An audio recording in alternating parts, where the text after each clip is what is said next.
The fact is that there are three broad ways to confirm the belief in the immortality of the soul, which we've already suggested. But let me focus on some of the biblical material for a moment. Some of the biblical material that I take to be quite apparently suggestive of, or even yielding more strongly, yielding the truth of the doctrine of the immortality of the soul. If we look again at 2 Corinthians 5, 6-8, we see, quote, "Therefore, being always of good courage, and knowing that while we are at home in the body, we are absent from the Lord. For we walk by faith, not by sight. We are of good courage, I say, and prefer rather to be absent from the body and to be at home with the Lord." In the whole context of 2 Corinthians 5, we see a carrying on of 2 Corinthians 4, where there is a distinction between the outer part of man and the inner part of man, which seems to be carried along by Paul in 2 Corinthians 5. And furthermore, the whole narrative or teaching of 2 Corinthians 5 seems to be about some kind of hopeful teaching, some sort of hopeful teaching, and it's clearly distinct from 1 Corinthians 15.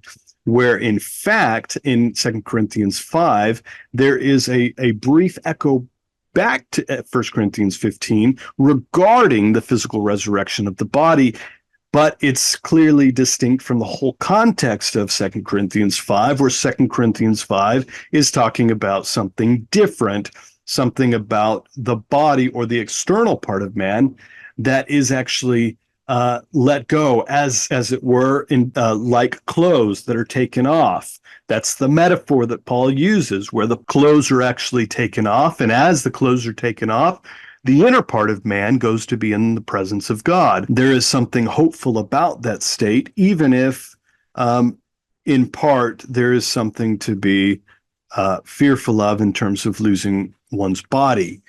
The courage that we have by faith in this hopeful state of being in the presence of God is actually a hopeful state, but it's not the hopeful state of 1 Corinthians 15, where it describes the resurrection of the body. This is probably the best interpretive sense to make of 2 Corinthians 5, although there are contemporary interpreters who go in a different direction.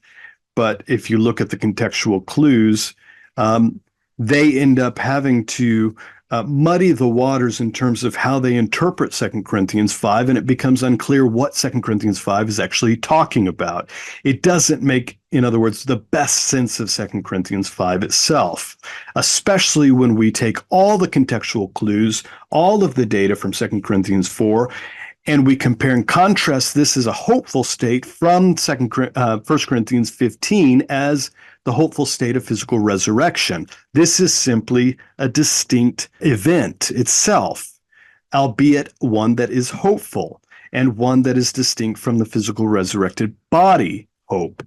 And so I think we have good reason for affirming that. And in fact, this is a commonly held traditional interpretation throughout much of history in the wider Catholic tradition, Roman Catholicism, as well as in Reformed theological interpretation of this passage. This goes back to Thomas Aquinas's commentary on 2 Corinthians 5, which becomes quite common and picked up within the Reformed tradition. They don't depart from Thomas on this matter. In fact, they pick up the very same theological interpretation of 2 Corinthians 5, and it becomes a very common way of reading and appropriating this passage. But that's not the only passage. There are other passages that can be read in and with it, 2 Corinthians 5, and make sense of 2 Corinthians 5 by buttressing its teachings. We can look at Philippians 1:21-24. For to me to live is Christ, and to die is gain. But if I am to live on in the flesh, this will mean fruitful labor for me, and I do not know which to choose. But I am hard-pressed from both directions, having the desire to depart and be with Christ, for that is very much better. Yet to remain on in the flesh is more necessary for your sake. End quote. So we see a distinction between living on in the flesh, in this life, doing fruitful labor for the mission of God, but also having a desire to depart and to be with Christ.